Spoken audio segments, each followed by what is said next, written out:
Kisah akan berfokus pada seorang kasir swalayan bernama Wulan yang diketahui sedang hamil beberapa bulan. Namun masalahnya, pria yang menghamilinya tidak mau tanggung jawab dan hanya ingin wenak-wenaknya saja. Sehingga hal tersebut cukup membuat Wulan menjadi stres.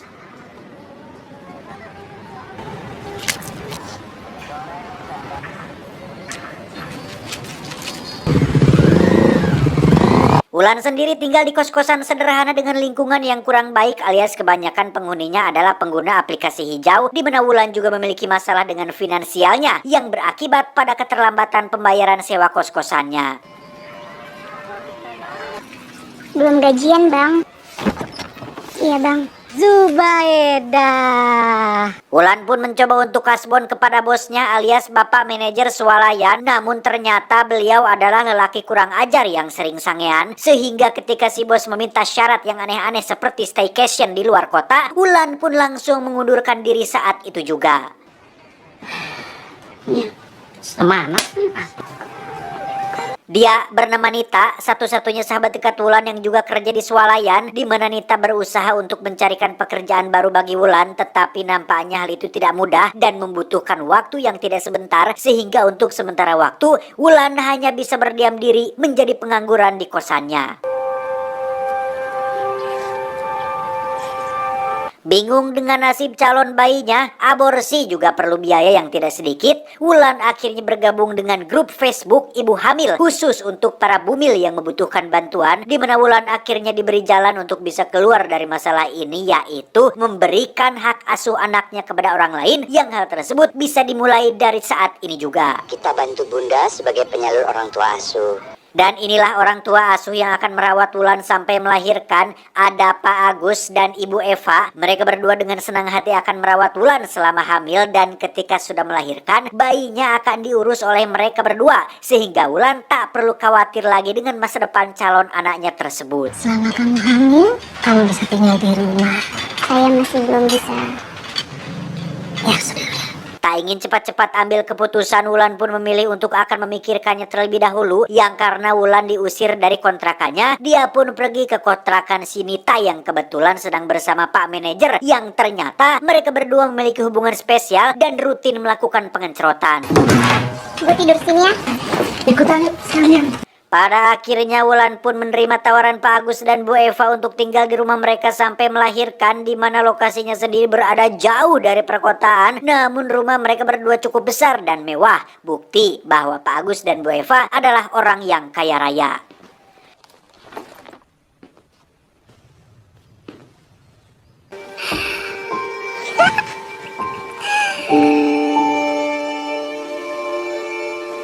Wulan pun semakin dibuat nyaman dan aman tatkala Bu Eva dan Pak Agus benar-benar memperlakukan Wulan dengan sangat baik kepadanya seperti anak sendiri, sehingga Wulan akhirnya 100% yakin jika keputusannya untuk menerima tawaran ini adalah pilihan yang tepat.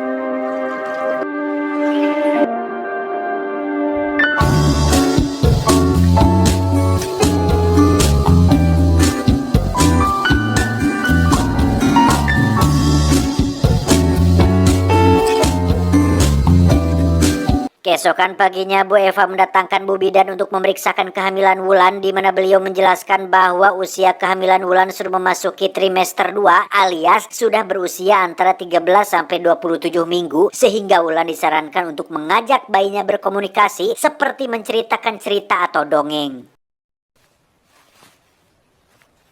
Perlakuan Bu Eva dan Pak Agus benar-benar sangat baik hingga Wulan merasa yakin untuk memberikan hak asuh anaknya kepada mereka berdua, di mana Wulan pun bercerita tentang masa lalunya ketika masih kecil. Wulan yang tumbuh di keluarga yang kurang baik pun ingin agar anaknya nanti tidak mengalami nasib yang sama seperti yang dialami oleh dirinya dulu.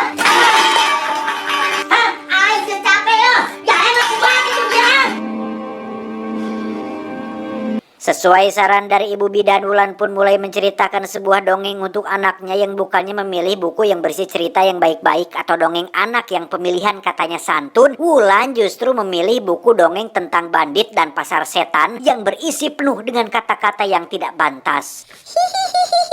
Anjing, maksudmu?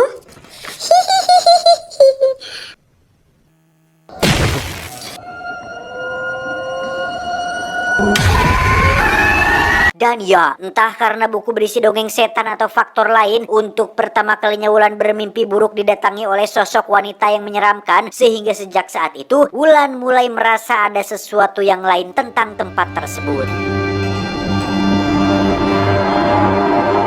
Saat itulah ada tamu bernama Ki Ageng yang merupakan sahabat Pak Agus sekaligus seseorang yang bisa dikategorikan sebagai dukun. Wulan yang masuk generasi milenial pun agak risih melihat beliau menjeb-jebkan mantranya yang ketika Wulan dibuat tak sadarkan diri, dia langsung masuk ke dalam alam mimpi yang penuh dengan hal-hal mengerikan tentang keluarga ini.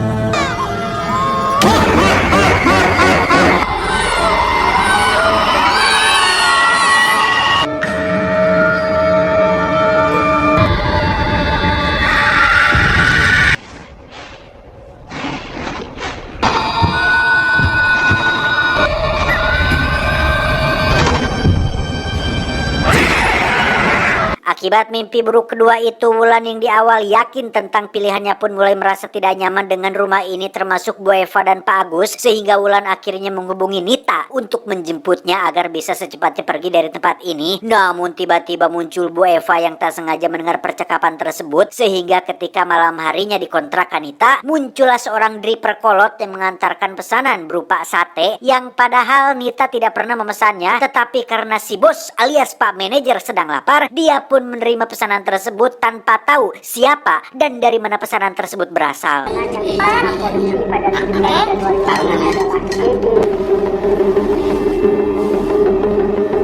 Dan ya, kecurigaan Wulan tentang Pak Agus dan Bu Eva ternyata benar. Pak Agus menyamar sebagai driver kolot untuk bisa meracuni Nita sehingga tidak ada orang lain lagi yang akan menjemput Wulan dari rumahnya. Sehingga Pak Bos Manajer Sangyan pun harus ikut mati gara-gara berada di tempat dan waktu yang salah.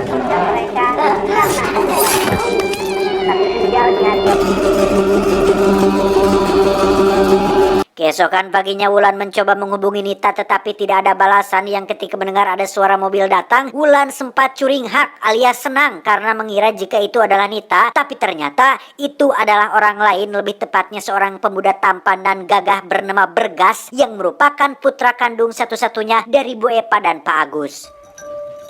Kamu ini cuti apa gimana? Bergas pulang itu karena Bergas ingin melupakan kesalahan Bergas di sana.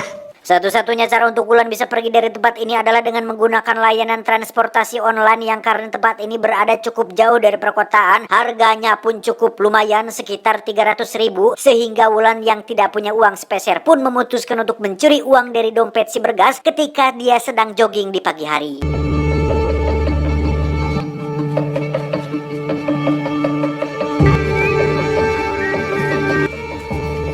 Miskin-miskin juga.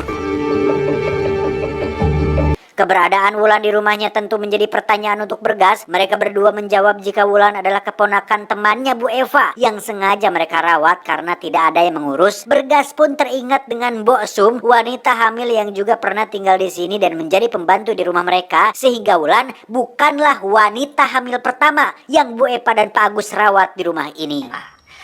Saudara dari ibu atau dari bapak? Wulannya biar makan dulu.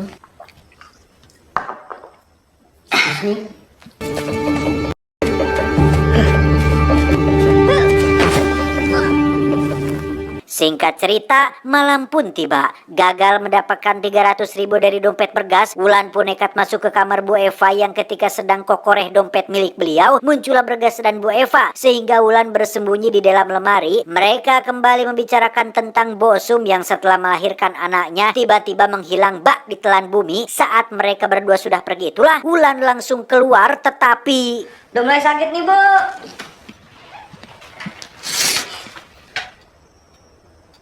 Wulan masih beruntung karena Bergas bukan orang yang aduan. Dia memilih untuk merahasiakan hal ini asalkan Wulan tidak mengulangi perbuatannya lagi. Di mana Wulan memberanikan diri untuk mengatakan jika ada yang salah dengan kedua orang tuanya, yang apabila Bergas ingin tahu apa itu, disarankan untuk cari tahu sendiri. Lo bakal ngerti kenapa gue milih untuk pergi tanpa pamit sama orang tua lo. Maksud kamu apa? Cari tahu aja sendiri. Keesokan paginya Wulan memutuskan untuk bicara baik-baik tentang keinginannya untuk membatalkan kesepakatan hak asuh bayinya, di mana kita akhirnya akan diperlihatkan dengan kejanggalan pertama yang ditunjukkan oleh Bu Eva ketika beliau menguasai ilmu hipnotis dan berhasil menghipnotis Wulan untuk tetap tinggal di sini. Kamu tinggal di sini sampai kamu melahirkan. Saya mau coba merawat anak saya sendiri, Bu. Tapi boleh nggak Ibu minta aja?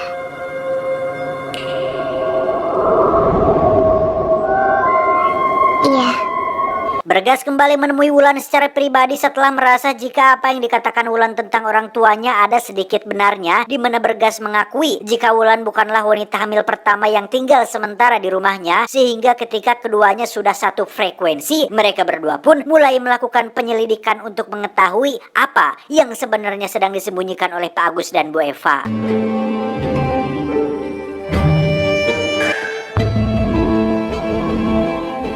Petunjuk pertama pun akhirnya berhasil ditemukan ketika Bergas membuka album foto keluarga, di mana Bergas masih sangat ingat sekali dengan Mbok Sum yang datang ke rumah ini tepat saat Bergas berulang tahun yang ke-10. Pun sama dengan ulang tahun ke-20, ada saudara jauh ibunya yang sedang hamil dan tinggal di rumah ini, di mana sebentar lagi Bergas akan memasuki usia 30 dan muncul lagi wanita hamil yang tidak lain adalah Wulan. Besok saya 30 saat saya ulang tahun ke-10. Ada pembantu nyokap, Mbok Sum. Saat saya ulang tahun ke-20, ada saudara jauh dari bokap Vina lagi hamil juga. Orang hamil itu untuk apa? Selama ini gue juga udah ngerasa ada yang aneh. Malam harinya Bergas mengajak Wulan pergi ke gudang tua milik ayahnya, berharap ada petunjuk lain yang bisa menjawab pertanyaan tentang misteri ini. Yang ketika Bergas berhasil menemukan sebuah buku tua yang misterius, muncullah Bu Eva dan Pak Agus sehingga mereka berdua akhirnya ketahuan setelah kursi roda yang Wulan gunakan tergeletak di luar begitu saja, yang karena tak punya alasan lain yang lebih masuk akal, Wulan terpaksa beralibi bahwa mereka berdua berniat untuk melakukan begituan karena Wulan sudah lama tidak merasakannya. Ngapain kalian di luar malam-malam? Saya kan udah lama. Kami ingin... Saya yang ngajak Bergas keluar untuk begituan. Saat sudah di kamar itulah Bergas pun membaca buku tua yang ditemukannya yang berisi tentang sebuah ritual bernama Rebo Wekasan, yang setelah Bergas memahami isi ritual tersebut dan sadar jika Wulan sedang dalam bahaya, Bergas pun segera membawa Wulan pergi dari kedua orang tuanya, yang karena mobil sang ayah tidak mau menyala, Bergas akhirnya mendorong Wulan menggunakan kursi roda hingga memasuki hutan gelap dan belantara.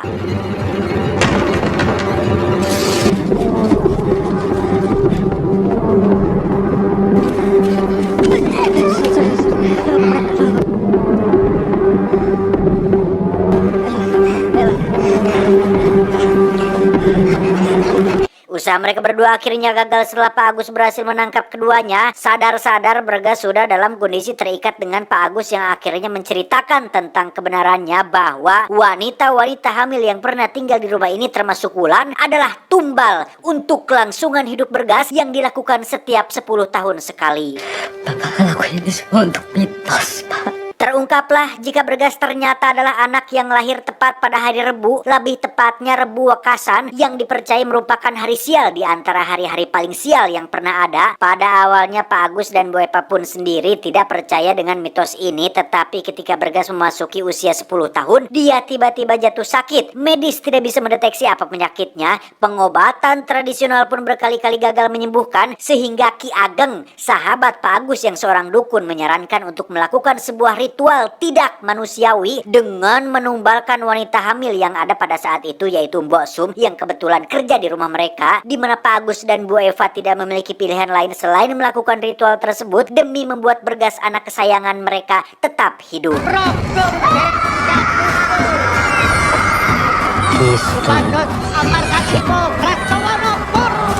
Mendengar cerita itu, Bergas masih tidak percaya, tetapi ketika Pak Agus mengingatkannya dengan kejadian 10 tahun yang lalu tepat saat Bergas berulang tahun ke-20, dia hampir mati gara-gara dipatuk orai alias ular, sehingga Bergas pada akhirnya percaya jika setiap 10 tahun sekali selalu saja ada musibah atau masalah yang datang kepadanya, yang apabila ritual ini tidak dilakukan, maka Bergas tidak akan lama hidup di dunia ini.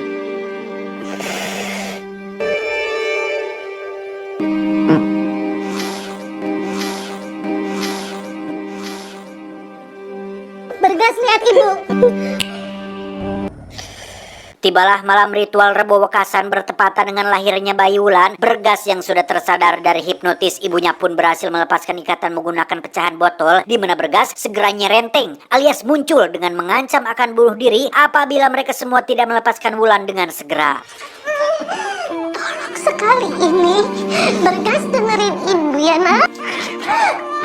Ki Ageng tewas ditusuk Bergas, sedangkan Pak Agus tak sengaja tertabrak dan tertusuk kapaknya sendiri. Sementara Bu Eva harus menangis meratapi kepergian putranya sekaligus suami yang kini sudah tiada.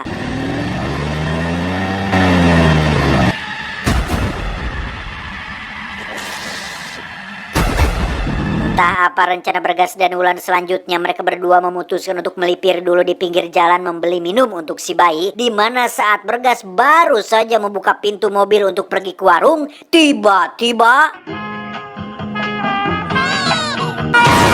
pada akhirnya Wulan menyaksikan sendiri mitos Rebo Wekasan tepat di depan mata kepalanya sendiri, sehingga 10 tahun kemudian ketika anaknya berulang tahun tepat ke-10, sang anak yang lahir tepat pada hari Rebo Wekasan pun pasti akan mengalami sial, entah itu penyakit atau musibah, sehingga Wulan akhirnya melakukan hal yang sama seperti yang dilakukan oleh Pak Agus dan Bu Eva, yaitu mencari ibu hamil untuk ditumbalkan. Namun cara atau metode yang Wulan lakukan lebih beringas dan brutal, yang hampir mirip seperti seorang psikopat.